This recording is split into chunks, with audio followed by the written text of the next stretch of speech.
कानपुर की आपको एक ऐसी मर्डर मिस्ट्री दिखाते हैं जिसका 25 दिन बाद सनसनीखेज खुलासा हुआ। पैसे और जायदाद के लिए पवित्र रिश्ते को खून से रंग दिया गया। एक पत्नी ने अपने पति को अवैध संबंध, जायदाद और पैसे के लिए मौत की नींद सुला दिया। लेकिन कैसे, इस रिपोर्ट में देख लीजिए।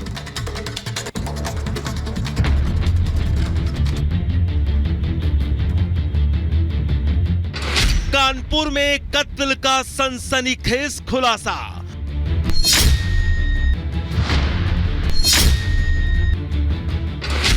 पच्चीस दिन बाद खूनी वारदात से उठा पर्दा।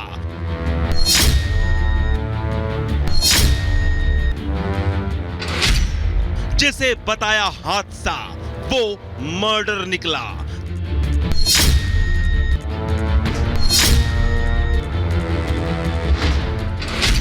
$23 करोड़ के वास्ते पति की हत्या।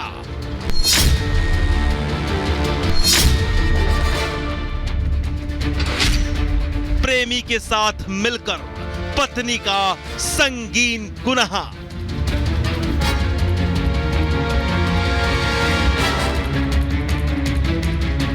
ये तस्वीर कानपुर के रहने वाले पेशे से टीचर राजेश गौतम और उनकी धर्म पत्नी उर्मिला उर्फ पिंकी की है।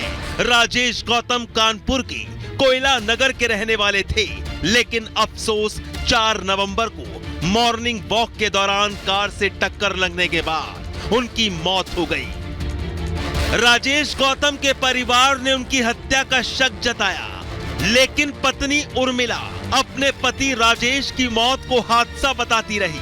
हादसा या फिर हत्या के बीच राजेश की मौत की कानपुर पुलिस जांच कर रही थी। उधर नेवी में तैनात राजेश का भतीजा भी चाचा की मौत से स्तब्ध था।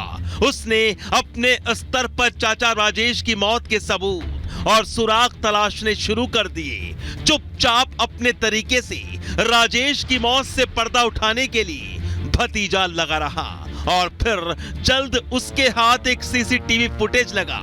राजेश की मौत से जुड़ा सीसीटीवी कानपुर पुलिस को सौंपा गया, जिसके बाद राजेश गौतम की मौत का सनसनीखेज खुलासा हुआ।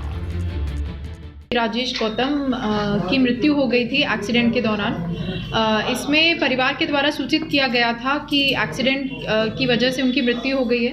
उसके बाद जब स्थानीय पुलिस ने आसपास के सीसीटीवी कैमरा देखे और उन्हें लिंक किया तो ऐसा प्रतीत हुआ जैसे कि किसी ने जानबूझकर गाड़ी से राजेश गौतम को मारने का प्रयास किया है और उनकी हत्या की है। जी हाँ, कानपुर पुलिस के मुताबिक टीचर राजेश गौतम की मौत कोई हादसा नहीं बल्कि सोची समझी साजिश का हिस्सा निकली। राजेश की पत्नी उर्मिला उर्फ पिंकी मास्टरमाइंड, उर्मिला का प्रेमी शैलेंद्र सोनकर, शैलेंद्र का ममेरा भाई और उसका ड्राइवर शामिल मिले, जिन्होंने 4 नवंबर की सुबह मॉर्निंग वॉक के दौरान राजेश गौतम को कार से कुचलकर मौत के घाट उतार दिया था। एक साथ 2 कारों से राजेश को कुचला गया, जिसकी पुष्टि सीसीटीवी फुटेज से हुई। शैलेंद्र सोनकर और राजेश गौतम की पत्नी ने मिलकर 2 ड्राइवर हायर किए, जिनको कि 4 लाख रुपए उन्होंने इस घटना को अंजाम करने के लिए दिए। राजेश गौतम जब सुबह मॉर्निंग वॉक करने के लिए निकले तो उसके पीछे एक ड्राइवर इको गाड़ी लेके और दूसरा ड्राइवर वैगनार गाड़ी लेके उसका पीछा करते रहे, जिसमें से कि इको गाड़ी वाले ड्राइवर, जो कि सुमित कठेरिया उस गाड़ी को चला रहा था, उसने राजेश गौतम को टक्कर मारी, जिसके बाद आगे जाकर उसकी गाड़ी डिसबैलेंस हो गई और बिजली के खंभे से टकराकर उसमें पंचर हो गया। लेकिन सबसे चौंकाने वाली बात तो यह है कि पत्नी उर्मिला ने अपने पति की मौत सिर्फ अपने अवैध संबंध बरकरार रखने के लिए नहीं की, बल्कि पैसे का लालच भी बीवी उर्मिला के सर पर सवार था। 20 करोड़ की प्रॉपर्टी और 3 करोड़ की बीमा पॉलिसी के लिए भी राजेश गौतम का कत्ल कर दिया गया। इसमें जो सामने आया है वो यही है कि राजेश गौतम की पत्नी का शैलेंद्र सोनकर के साथ अवैध संबंध था और जिसकी जानकारी राजेश गौतम को हो गई थी।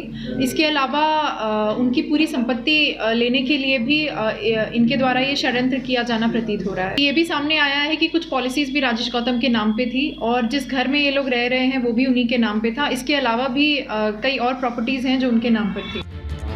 फिलहाल आरोपी पत्नी उर्मिला उर्फ पिंकी अपने पति राजेश गौतम के कत्ल के इल्जाम में गिरफ्तार कर ली गई है। उर्मिला का प्रेमी और उसका ड्राइवर पुलिस के हत्थे चढ़ चुके हैं। एक आरोपी अब भी फरार है जिसकी तलाश तेजी से जारी है, लेकिन हत्या के 25 दिन बाद हुए इस सनसनीखेज खुलासे ने साफ कर दिया कि पत्नी उर्मिला ने अपने नाजायज ताल्लुकात और पैसा प्रॉपर्टी के लिए जो महापाप किया वो पति पत्नी के पवित्र रिश्ते पर विश्वासघात की एक गहरी चोट है। Bureau report, Republic Bharat. और वक्त एक छोटे से